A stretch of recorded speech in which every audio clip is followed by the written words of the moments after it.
जिवंत देव, जो पवित्र प्रभू येशू ख्रिस्ताच्या नावाला धन्यवाद देऊ. प्रेषितांची कृत्ये याचा 2रा अध्याय आणि 14व्या वचनापासून मी आपल्यासाठी वाचतो. पेंटेकॉस्टच्या वेळचे पेत्राचे भाषण. तेव्हा पेत्र 11 प्रेषितांबरोबर उभा राहून त्यांना मोठ्याने म्हणाला, अहो यहुदी लोकांनो व यरूशलेमेतील रहिवाशांनो, हे लक्षात आणा व माझे बोलणे ऐकून घ्या. तुम्हाला वाटते हे मस्त झाले आहेत, पण असे नाही, कारण हा दिवसाचा पहिला प्रहर आहे. परंतु योएल संदेष्टाने जे सांगितले होते ते हे आहे. देव म्हणतो, शेवटल्या दिवसात असे होईल की मी मनुष्य मात्रावर आपल्या आत्म्याचा वर्षाव करीन. तेव्हा तुमचे पुत्र व तुमच्या कन्या संदेश देतील, तुमच्या तरुणांस दृष्टांत होतील व तुमच्या वृद्धास स्वप्ने पडतील.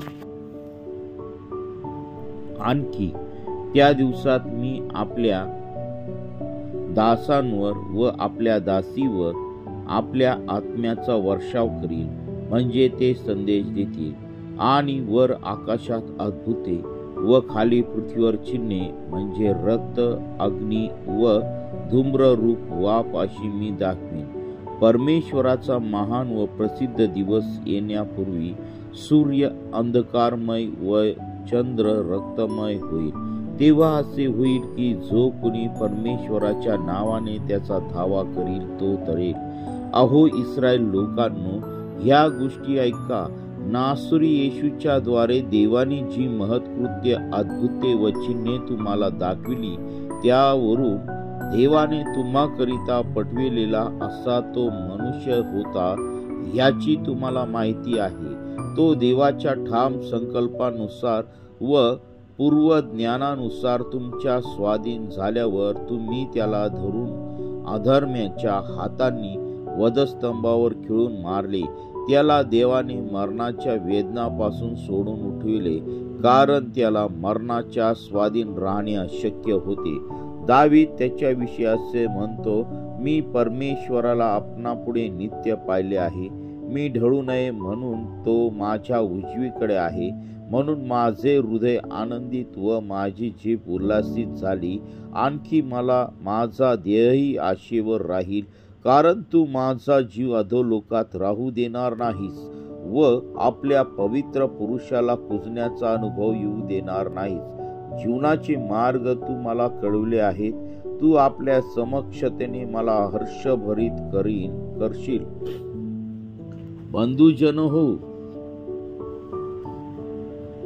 कुलाधिपती दावीद ह्याच्या विषयी मी तुम्हाबरोबर प्रशस्तपणे बोलतो.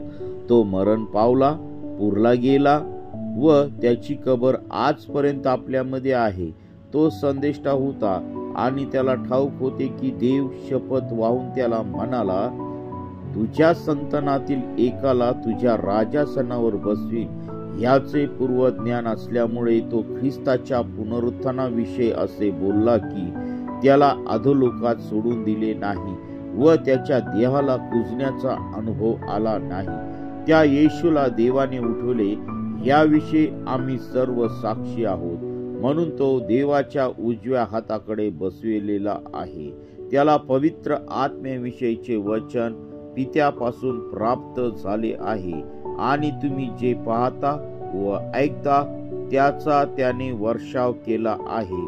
कारण दावीद स्वर्गास चढून गेला नाही, पण तो स्वतः म्हणतो, परमेश्वराने माझ्या प्रभूला सांगितले की मी तुझ्या शत्रूंचे तुझ्या पायांसाठी आसन करीपर्यंत तू माझ्या उजवीकडे बसून राहा.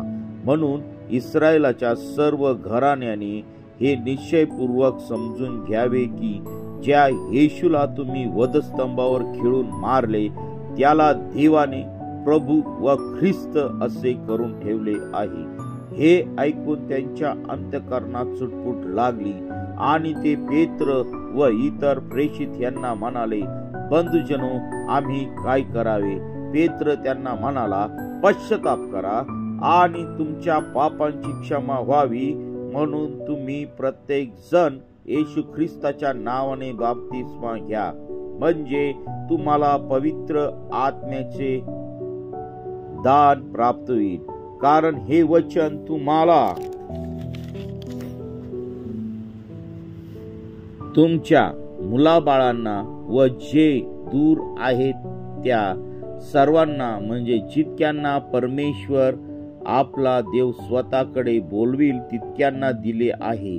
आणखी त्याने दुसऱ्या पुष्कळ गोष्टी सांगून त्यास साक्ष दिली व बोध करून म्हटले, ह्या कुटील पिढीपासून तुम्ही आपला बचाव करून घ्या. तेव्हा ज्यांनी त्याच्या संदेशाचा स्वीकार केला त्यांचा बाप्तिस्मा झाला आणि त्या दिवशी त्यांच्या सुमारे 3000 माणसांची भर पडली.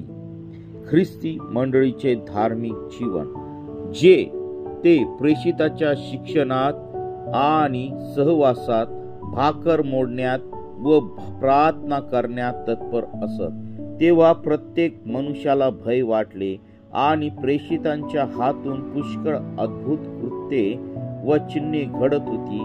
तेव्हा विश्वास ठेवणारे सर्व एकत्र होते आणि त्यांचे सर्व काही सामायिक होते.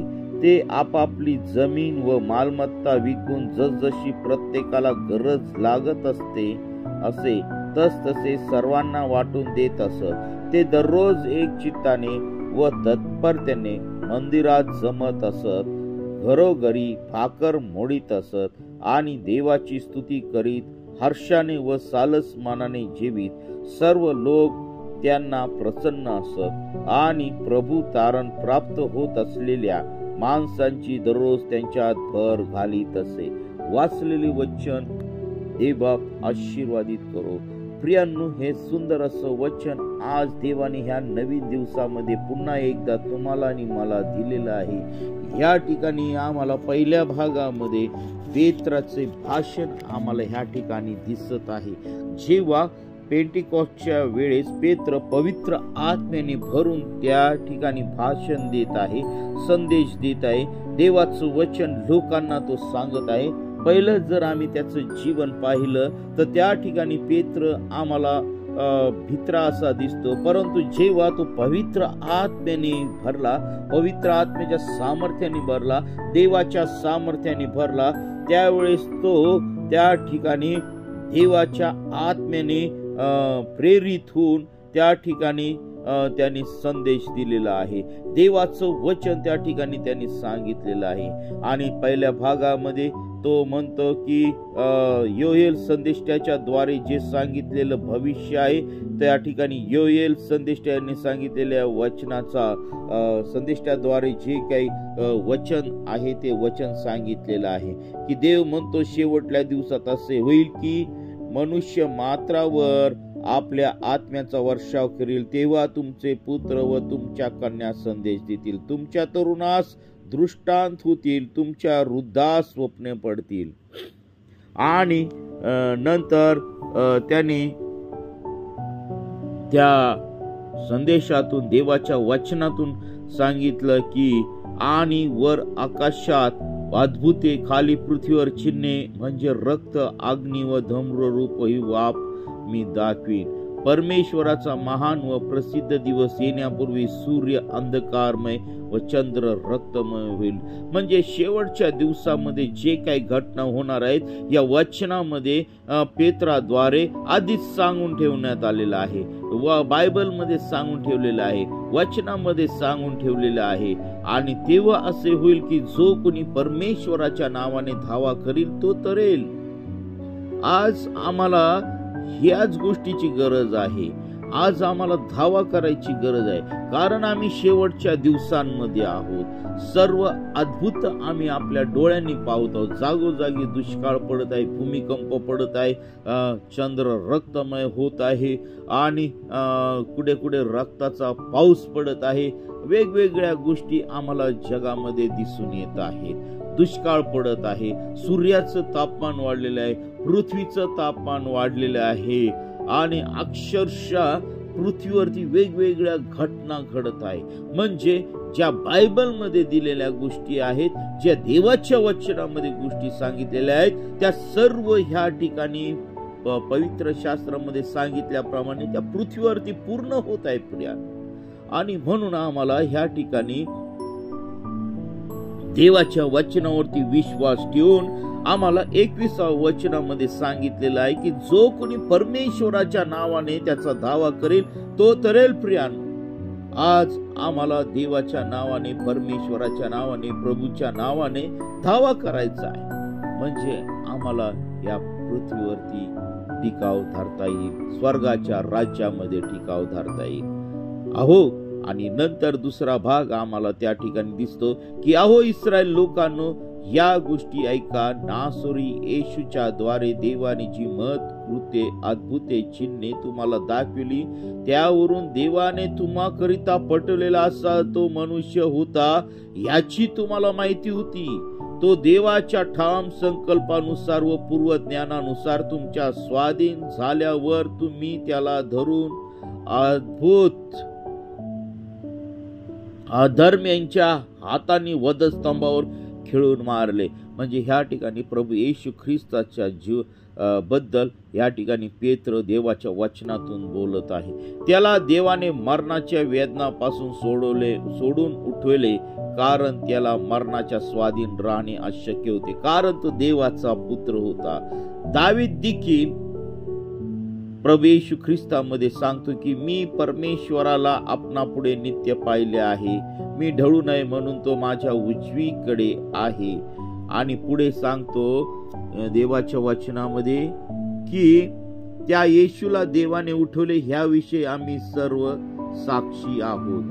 तसेच 29 वचनामध्ये देवाचं वचन आम्हाला स्पष्ट सांगतंय की बंधुजनो, कुलाधिपती दावीद याच्याविषयी मी तुम्हा बरोबर प्रशस्तपणे बोलतो. तो मरण पावला, पुरला गेला, त्याची कबर आजपर्यंत आपल्यामध्ये आहे. तो संदेष्टा होता आणि त्याला ठाऊक होते की देव शपथ वाहून त्याला म्हणाला, तुझ्या संतानातील एकाला तुझ्या राजासनावर बसवील, आणि तोच प्रभू येशू ख्रिस्त आहे. प्रियानो, आज प्रभूला स्वर्गातल्या राजासनावरती देवाने बसवलेला आहे. तो जगातलं राज्य करायला आला नव्हता, तर स्वर्गाचं राज्य करायला ह्या ठिकाणी आला होता. आम्हाला पापाच्या बंधनातून सोडायला आला होता, आम्हाला वाईट गोष्टी पासून सोडायला आला होता. आमच्या वेदना त्याच्यावर त्यांनी घेतल्या, आमचे आजार त्याच्यावरती घेतले, आम्हाला आरोग्य मिळावं म्हणून प्रभू या जगामध्ये आला.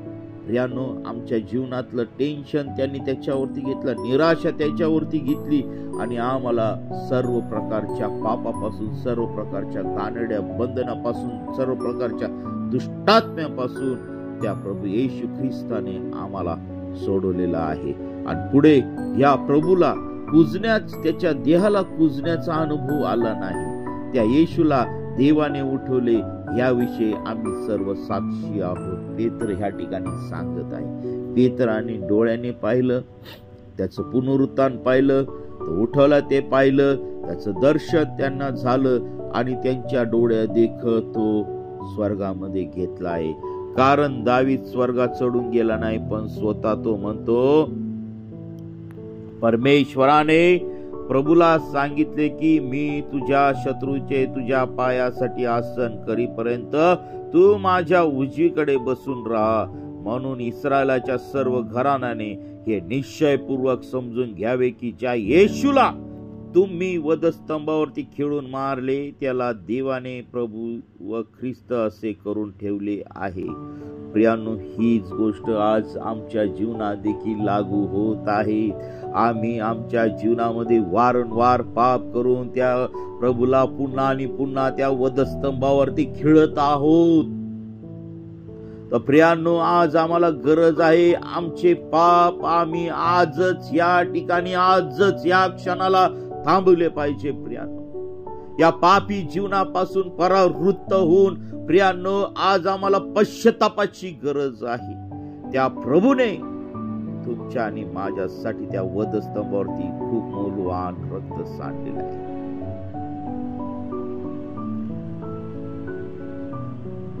प्रियानो, आज आम्हाला पश्चातापाची गरज आहे, कारण स्वर्गाचं राज्य जवळ आलेलं आहे. आम्ही भौतिक गोष्टींमध्ये गढून गेलेला आहे, आमच्या लेकरांचं लग्न, आमची संपत्ती, आमचे शेत, आमच्या बिझनेस, या सर्व गोष्टींमध्ये आज आम्ही रमून चाललेलो आहोत प्रियानो. आज आम्हाला देवाने पुन्हा एकदा संधी दिलेली आहे. आज आम्हाला ह्या त्या जिवंत देवाने जिवंत ठेवलेला आहे आणि आज आम्हाला प्रत्येकाला आज पश्चातापाची गरज आहे. पहा, या ठिकाणी देवाच्या दासाने संदेश दिला आणि हे ऐकून त्यांच्या अंतःकरणात चुटपुट लागली आणि पेत्र व इतर प्रेषितांना म्हणाले, बंधुजनो, आम्ही काय करावे? पेत्र त्यांना म्हणाला, पश्चाताप करा, तुमच्या पापांची क्षमा व्हावी म्हणून तुम्ही प्रत्येक जण येशू ख्रिस्ताच्या नावाने बाप्तिस्मा घ्या, म्हणजे तुम्हाला पवित्र आत्म्याचे दान प्राप्त. प्रियांनो, यावरून ह्या गोष्टीवरून एकच गोष्ट मला तुम्हाला सांगावीशी वाटते की आज आम्ही फक्त आमच्या स्वार्थासाठी प्रभूकडे येत आहोत. आम्हाला आरोग्य पाहिजे असेल, आमच्या आर्थिक गोष्टीची तंगी असेल, आम्ही काही संकटात असलो तरच आम्ही प्रभू येशू ख्रिस्ताकडे येतो. संकटातच असलो तरच आम्ही प्रभू येशू ख्रिस्ताचा धावा करतो. ही खूप दुःखाची गोष्ट आहे. सुख जर आमच्या जीवनामध्ये असेल तर आम्ही कधी प्रार्थना करत नाही, आम्ही त्या देवाकडे कधी पाहत नाही, आम्ही त्या देवाची कधी उपासना करीत नाही, त्याचं वचन कधी वाचत नाही, त्याच्या नियमाने कधी चालत नाही. प्रियानो, आम्हाला त्या ठिकाणी गर्व असतो आमच्या पैशाचा, आम्हाला गर्व असतो आमच्या श्रीमंतीचा, आम्हाला गर्व असतो आमच्या अस्तित्वाचा. परंतु हे सर्व अस्तित्व टिकून ठेवणारा आमचा जिवंत देव जो पवित्र प्रभू येशू स्वर्गामध्ये आहे, त्यांनी त्याचं मोलवान रक्त तुमच्या आणि माझ्यासाठी त्या वधस्तंभावरती 2000 वर्षापूर्वी सांडलेलं आहे. एकदा सांडलेलं आहे, एकदाच तो वधस्तंभावरती गेलेला आहे आणि त्याने आम्हाला एकदाच आमच्या पापांची क्षमा केलेली आहे. आज तुम्हाला आणि मला पापांची क्षमेची गरज आहे. प्रियानो, आज आम्ही पश्चाताप केला पाहिजे, कारण स्वर्गाचं राज्य अगदी जवळ येऊन ठेपलेलं आहे. कधी आमचा प्रभू येईल याची वेळ आम्हाला माहिती नाही प्रियानो. आणि म्हणून आज आमच्या पापांची क्षमा व्हावी म्हणून आम्ही प्रभू येशू ख्रिस्ताच्या पिता पुत्र पवित्र आत्म्याच्या नावाने बाप्तिस्मा घेतला पाहिजे आणि पवित्र आत्म्याचं दानाचे विविध प्रकार आहेत ते आम्ही मिळून घेतले पाहिजे. प्रियांनो, आज आम्हाला पश्चातापाची गरज आहे. व्यभिचारापासून, मोबाईलच्या वासनेपासून, चोरीपासून, लबाडीपासून, द्वेषापासून, राग, द्वेष, निंदा, गर्व, या सर्व गोष्टी आमच्या जीवनातून आम्ही काढल्या पाहिजे. आमचं हृदय आम्ही रिक्त केलं पाहिजे. प्रियांनो, या सकाळच्या समय प्रियांनो, पुन्हा एकदा त्या जिवंत देवाने तुम्हाला आणि मला संधी दिलेली आहे आणि त्या संधीचा आम्ही पुरेपूर वापर करून घेतला पाहिजे. त्या संधीचा आम्ही फायदा करून घेतला पाहिजे, कारण त्याचं येणं खूप जवळ आहे. जे दूर आहेत त्या सर्वांना, म्हणजे जितक्यांना परमेश्वर आपला देव स्वतःकडे बोलले तितक्यांना दिले आहे.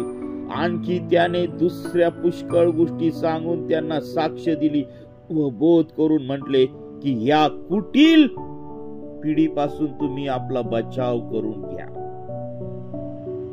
आणि खरोखर आहे की आज ही कुटील पिढी आहे. या कुटील पिढीपासून प्रियांनो प्रत्येकाने बचाव करून घेतला पाहिजे. तेव्हा ज्यांनी त्याच्या संदेशाचा स्वीकार केला त्यांचा बाप्तिस्मा झाला आणि त्या दिवशी त्यांच्या सुमारे 3000 माणसांची भर पडली. आणि अशा रीतीने पहिली मंडळी त्या ठिकाणी उभी राहिली. प्रियांनो, पहिली मंडळी, खरी मंडळी. आणि नंतर आम्हाला ह्या पहिली मंडळी त्या ठिकाणी उभी राहिली आणि मग नंतर ह्या ख्रिस्ती मंडळीचं धार्मिक जीवन आम्हाला खालील प्रमाणे आम्हाला त्या ठिकाणी दिसतंय. मग ती मंडळी कशी होती प्रियानो? ते प्रेषितांच्या शिक्षणात आणि सहवासात, भाकर मोडण्यात व प्रार्थना करण्यात तत्पर असत. आजच्या मंडळ्या अशा आहेत का? आजच्या मंडळ्या सूटबुटामध्ये येतात, कारमध्ये बसून येतात, शिक्षणात तर सोडा, भाकर मोडण्यात कधी एकत्र नाही, प्रार्थना करण्यात कधी तत्पर नाही. फक्त आमची श्रीमंती, आमचं सगळं स्वभाव आम्ही जगाला दाखवण्याचा प्रयत्न करत असतो. प्रियांनो, आज आम्हाला त्या पहिल्या मंडळीसारखं जीवन जगायला पाहिजे. आम्हाला देवाच्या शिक्षणामध्ये आणि प्रभूच्या सहवासामध्ये आणि भाकर मोडण्यात आणि प्रार्थना करण्यात आम्ही तत्पर राहायला पाहिजे.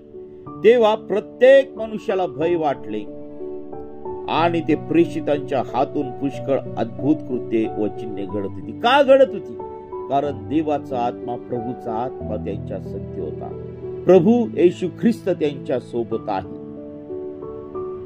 आज आमच्या बरोबर देखील आहे, परंतु आम्ही पवित्र जीवन जगतच नाही.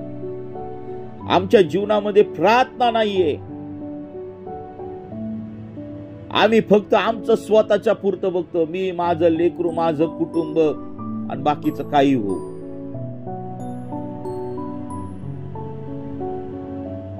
त्या काळी त्या मंडळीमध्ये या सर्व गोष्टी वेगवेगळ्या होत्या प्रिया. पहा, तेव्हा विश्वास ठेवणारे सर्व एकत्र आणि त्यांचे सर्व काही सामायिक होते. आज तसं नाहीये. आज मंडळीचे, देवाचे दास देखील मंडळीमध्ये तटफुटी पाडत आहे प्रियानो. अतिशय खेदाची गोष्ट आहे. काही लोकांवरती प्रेम करतात, काहीच लोकांसंगती संबंध ठेवतात आणि मग नंतर दुसऱ्या लोकांकडे लक्ष देत नाही. असं तटफुटीचं राजकारण प्रभूने कधी केलं नाही प्रियानो. प्रभूने सर्वांना समान धरलेलं आहे. प्रभूने सर्वांवरती सारखं प्रेम केलेलं आहे. प्रेषितांनी देखील सर्वांवरती सारखं प्रेम केलेलं आहे. आणि म्हणून मला माझी प्रत्येक देवाच्या दास दासीला विनंती आहे की प्रियांनो, तुम्ही सेवा करत असताना मंडळीमध्ये भेदभाव करू नका. आम्ही एकाचा बर्थडे साजरा करतो, एकाचा साजरा करत नाही. मग ते काय बंधू नाही काय? उदाहरणार्थ मी सांगत आहे. म्हणून प्रियांनो, आम्ही मंडळीमध्ये भेदभावाचं वातावरण तयार करू नये. कारण जर आम्ही खरे जर प्रभू येशू ख्रिस्ताचे दास आहोत, त्याची खरी जर आम्ही सेवा करत आहोत, तर ह्या भेदभावाच्या गोष्टी आमच्या मंडळीमधून आम्ही काढून टाकल्या पाहिजे. आणि आम्ही मंडळीमध्ये एकदम बर्फासारखं पांढरं शुभ्र जीवन आम्ही जगलं पाहिजे. पवित्रतेचं जीवन जगलं पाहिजे. कोणत्याही अधिकाराच्या पासून आमच्या जीवनातील किंवा आमचं जे काम आहे ते लपून छपून आम्ही करू नये. तर ते स्पष्टपणे त्या मंडळीच्या पुढे आम्ही मांडलं पाहिजे. आणि म्हणून या प्रेषित जे होते, त्या प्रेषितांच्या जीवनामध्ये अद्भुत कृत्य घडत होते. कारण ते प्रभूच्या भयामध्ये, देवाच्या भयामध्ये चालत होते आणि सर्व काही त्यांचं जीवन पवित्र होतं. तेव्हा विश्वास ठेवणारे सर्व एकत्र होते व त्यांचे सर्व काही सामायिक होते. आज तसं नाहीये. देवाचा दास देवाचं बघत आहे, त्याचं बघत आहे, मंडळी मंडळीचं बघत आहे, आणि ज्याच्याकडे काही नाही तो बिचारा एका कोपऱ्यामध्ये बसतो.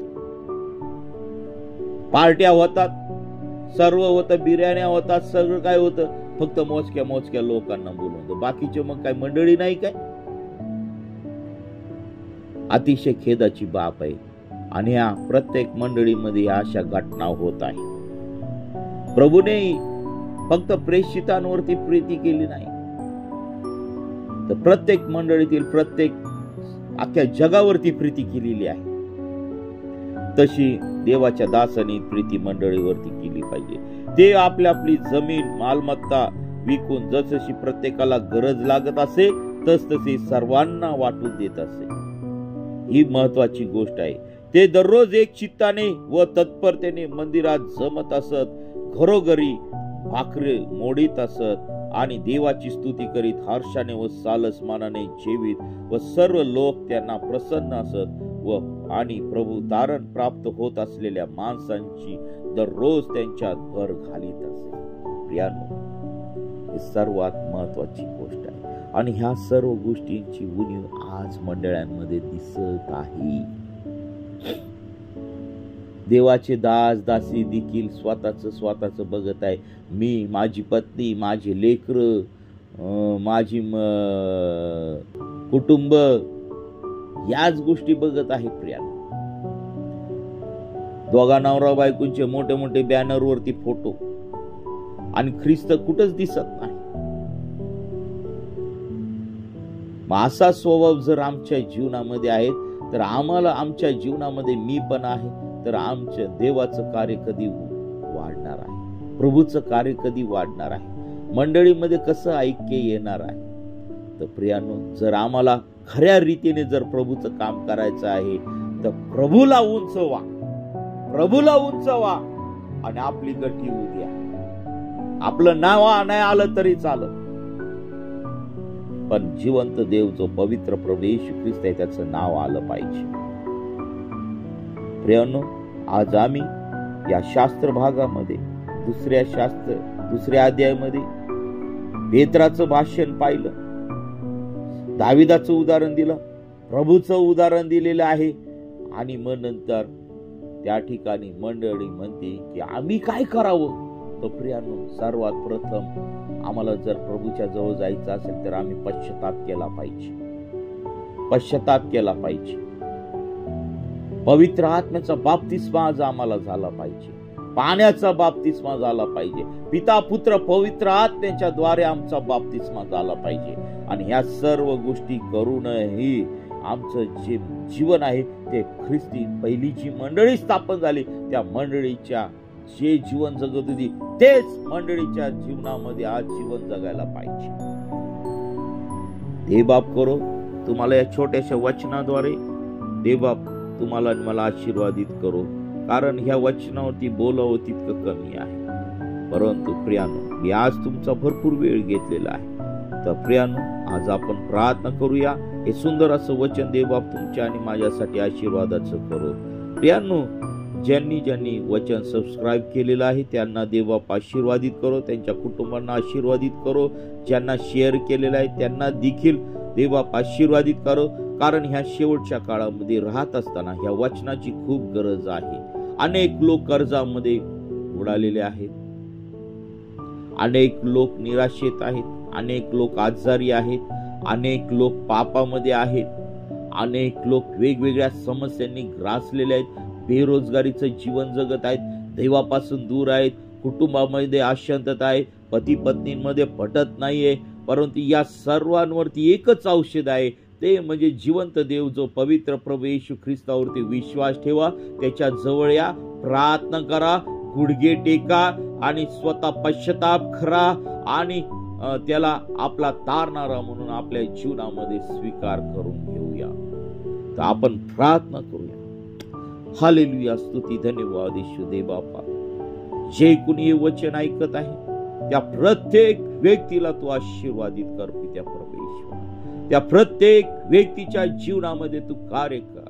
होय प्रभू येशू, आज पहिल्या मंडळी सारखं जीवन प्रत्येक या पृथ्वीवरच्या मंडळीमध्ये तू जीवन तू उत्पन्न कर प्रभू. त्या पहिल्या मंडळी सारखं जीवन जगण्यासाठी तू आम्हा प्रत्येकाला तू सहाय्य कर. होय प्रिय प्रभू येशू, आज आम्हाला त्या पहिल्या मंडळीचं उदाहरण आमच्या पुढे प्रभू तू मांडून ठेवलेलं आहे. देवा, तुझ्या प्रत्येक दासाला चांगली बुद्धी दे, चांगलं हृदय दे, पवित्र आत्म्याने भर, पवित्र सामर्थ्याने तू भर आणि प्रत्येकाची सेवा तू आशीर्वादित कर. चुकीच्या मार्गाने जर आम्ही सेवा करत आहोत तर प्रिय प्रभू येशू, तू आम्हा प्रत्येकाला तू क्षमा कर आणि चांगल्या मार्गावरती तू घेऊन ये. देवा, पश्चाताप आमच्या जीवनामध्ये उतरून येऊ दे. पश्चातापी अंतःकरण तू दे. भेदभाव करण्याचा स्वभाव तू काढून टाक. आम्ही प्रत्येकाला जवळ घेऊन प्रिय प्रभू येशू, प्रत्येकाला तुझं वचन सांगून अंधारातून प्रकाशाकडे आणावं, यासाठी प्रभू तू प्रत्येक दास दासीला तू सहाय्य कर. आज जे भयानक प्रॉब्लेम मध्ये आहेत, अडचणीत आहेत, ते सर्व प्रॉब्लेम तुझ्या पवित्र सामर्थ्यामध्ये तू काढून टाक. बेरोजगार तरुण तरुणी आहेत, त्यांना तू सुंदर असा जॉब तू दे. प्रिय प्रभू येशू, जे लेकर शिक्षण घेत आहे त्यांना तू ज्ञान बुद्धी चातुर्याने तू भर. प्रिय प्रभू येशू, आज या सकाळच्या समयी जे लोक प्रार्थनेसाठी उठलेले आहेत, प्रार्थना करत आहेत प्रभू, त्यांना तुझ्या पवित्र आत्म्याने भर, पवित्र सामर्थ्याने भर. त्यांच्या संगती तू बोल, त्यांना तुझं दर्शन तू दे, तुझ्या पवित्र आत्म्याने तू भर. प्रिय प्रभू येशू, जे कोणी हे प्रार्थना ऐकतील, जे कोणी हे वचन ऐकतील, त्यांच्या जीवनामध्ये तुझ्या शांतीचा, तुझ्या आरोग्याचा अनुभव तू दे. प्रिय प्रभू येशू, जे दुष्ट सैतानी बंधनामध्ये अडकलेले आहे त्यांना या क्षणाला तू मोकळ कर. हालेलुया, स्तुती, धन्यवाद येशू दे बापा. तू पवित्र असा परमेश्वर आहे. हे देवा, या सकाळच्या समय आम्ही पश्चातापी अंतःकरण घेऊन तुझ्या चरणापुढे येत आहोत. प्रिय प्रभू येशू, प्रत्येक भावाला, प्रत्येक बहिणीला तू स्पर्श कर. प्रिय प्रभू येशू, तू वधस्तंभावरती आमच्या पापासाठी त्या रक्त सांडलेलं आहे. त्या वधस्तंभावरती सर्व पाप तू घेऊन गेलेला आहे आमच्यासाठी. प्रिय प्रभू येशू, आम्ही शापित असताना तू शापित झाला. आमचे शाप तू तुझ्यावरती ओढून घेतलेले आहे. आमचं दुःख तू तुझ्यावरती घेतलेलं आहे. आमचा कर्जबाजारीपणा तुझ्यावरती तू घेतलेला आहे. आमचं ओझ तू तुझ्यावरती घेतलेलं आहे आणि त्या वधस्तंभावरती तू ठोकून टाकलेला आहे. आम्हाला सर्व गुलामगिरी तू सोडवलेला आहे. त्याबद्दल मी तुझ्या नावाला धन्यवाद देत आहे. ओ प्रभूजी, या सकाळच्या समय तुम्ही प्रत्येकाला तुम्ही स्पर्श करा, सर्वांना बंद मुक्त करा आणि तुमचं गौरव आमच्या प्रत्येकाच्या जीवनाद्वारे. प्रभू, तू प्रत्येकाला स्पर्श कर आणि तुमचं गौरव आमच्या जीवनाद्वारे. Thank you Lord, thank you Jesus. पवित्र आत्म्या, तू स्पर्श करत आहे त्याबद्दल मी तुझ्या नावाला धन्यवाद. आज दिवसभरातील सर्व उपास प्रार्थना तुम्ही आशीर्वादित करा आणि तुमचं गौरव होऊ द्या. हालेलुया, स्तुती, धन्यवाद. आमचं येणं जाणं प्रवास, आमच्या कामामध्ये प्रभू तू सहाय्य कर, मार्गदर्शन कर आणि तुझ्या नावाचं गौरव. ओ प्रिय प्रभू, या सकाळच्या वेळेस तू आम्हा प्रत्येकाची तू भेट घे. आम्हा प्रत्येकाला दर्शन दे. तू आमच्या प्रत्येका संगती तू बोल, प्रत्येका संगती तू बोल आणि तुझं गौरव दे. ओ हो पित्या परमेश्वरा, तू महान आणि जिवंत परमेश्वर आहे. राजांचा राजा आहे, प्रभूंचा प्रभू आहे. प्रभू, तू आमची प्रार्थना ऐक. आजचं वचन आणि आजची प्रार्थना तू आम्हा प्रत्येकासाठी तू आशीर्वादाची. जे कोणी प्रार्थना ऐकतील, जे कोणी हे वचन ऐकतील, त्याच्या जीवनामध्ये शांतीचा अनुभव येऊ दे आणि तुझा गौरव होते. तो पुढची वेळ का सर्व काही तुझ्या पवित्र चरणाजवळ समर्पित करत आहे. ही प्रार्थना येशूच्या नावाने मागतो म्हणून तो आहे. आमेन. प्रियांनो, आपल्याला जर प्रार्थनेची गरज असेल तर तुम्ही आम्हाला संपर्क करा. आमचा संपर्क क्रमांक आहे 9730301668. आम्ही आपली वाट पाहत आहोत. लाजू नका. देवाच्या राज्यामध्ये या आणि प्रार्थनेसाठी संपर्क करा. आम्ही सदैव आपल्यासाठी प्रार्थना करीत आहोत. देवबाप तुम्हाला आणि तुमच्या लेकरांना सर्वांना आशीर्वादित करो आणि सर्व वाईट मार्गापासून, सर्व सैतानी दुष्टात्म्यांपासून तुमचं संरक्षण करो. आमेन, आमेन, आमेन.